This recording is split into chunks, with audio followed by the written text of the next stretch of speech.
Développer les motifs, on voit ça vraiment de prendre un motif et le développer en variation et vraiment explorer toutes les possibilités de couleurs et de formes de ce motif.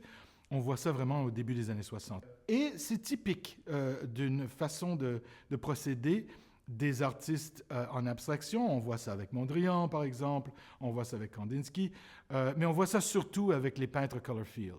Les peintres américains qui sont très loyaux à ce que j'appelle un style à eux.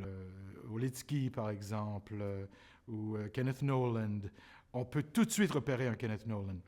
On peut tout de suite repérer un Jack Bush, mais il y en a beaucoup plus. Il y a beaucoup plus de séries chez lui que chez ses autres artistes.